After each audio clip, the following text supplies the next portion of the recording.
พิธีมอบทรงห่างอัฐิทหารอาสาสมัครและเซียวซานเวียดนามที่เสียสละชีวิตในปางสงครามอยู่แขวงสวรรณเขตและแขวงขมวนได้จัดขึ้นในวันที่20เดือนพฤษภาคมมาอยู่ที่ขัวห้วยสะเอิดด่านสากลแดนสวรรค์ลาวบาวโดยการเข้าร่วมของสหายพันเอกพรมีไซศรีวงศ์ซ้ำหัวหน้ากรมนโยบายกรมใหญ่การเมืองกองทัพของหัวหน้าคณะปฏิบัติงานพิเศษรัฐบาลแห่งสาธารณรัฐประชาธิปไตยประชาชนลาวสหายท้องใสสยาวงศ์คำดีกรรมการประจำพรรคแขวงรองประธานคณะกรรมการปกครองแขวงหัวหน้าคณะปฏิบัติงานพิเศษแขวงสวรรณเขตสหายเดชศักดามณีคำกรรมการประจำพรรคแขวงรองประธานคณะกรรมการปกครองแขวงหัวหน้าคณะปฏิบัติงานพิเศษแขวงขมวน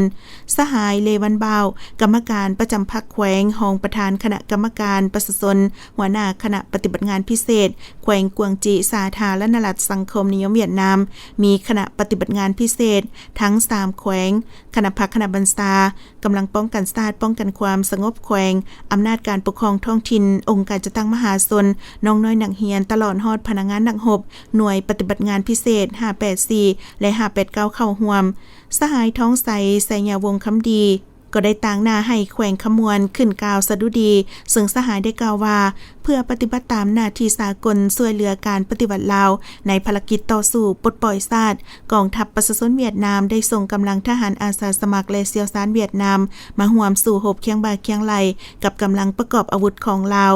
นับทั้งกำลังหลวงและกำลังท้องถิ่นร่วมคุ้มครองสู่รบอันเดียวกันตีศัตรูผู้หุกหาญเลือดเนื้อของนักรบปฏิวัติ2ชาติพวกเฮา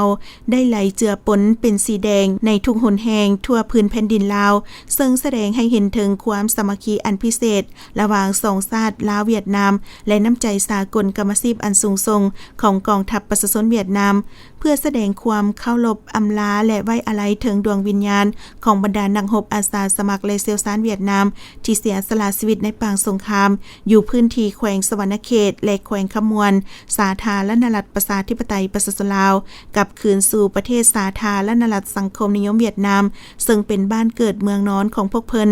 ท่ามกลางแห่งความโศกเศร้าและอาลัยอาวรณ์อย่างสุดซึ้งพรรครัฐและประชาชนลาวบรรดาเผ่าว่ารวมเว้าเฉพาะคณะพรรคอำนาจการปกครองพร้อมด้วยพ่อแม่ประชาชนบรรดาเผ่าสาวแขวงสวรรณเขตและแขวงขมวนขอแสดงความรู้บุญคุณอันใหญ่หลวงที่บรรดาสหายได้เสียสละเลือดเนื้อเพื่อเฮ็ดหน้าที่สากลกรรมสิทธิ์ในภารกิจต่อสู้ปลดปล่อยชาติเพื่ออิสรภาพของ2ชาติพวกเฮาคุณงามความดีของพวกสหายนั้นพรรครัฐและประชาชนลาวบรรดาเผ่าขอจารึกไว้ในปื้มประวัติศาสตร์แห่งการต่อสู้ของประชาชนลาวตลอดไปพร้อมเดียวกันนั้นคณะปฏิบัติงานพิเศษทั้ง3แขวงสวรรณเขตขมวนและกวางจิยังได้ลงนามเซ็นบทบันทึกมอบหับห่างอัฐิของทหารอาสาสมัครและเซียวซานเวียดนามประจำฤดูแล้งปี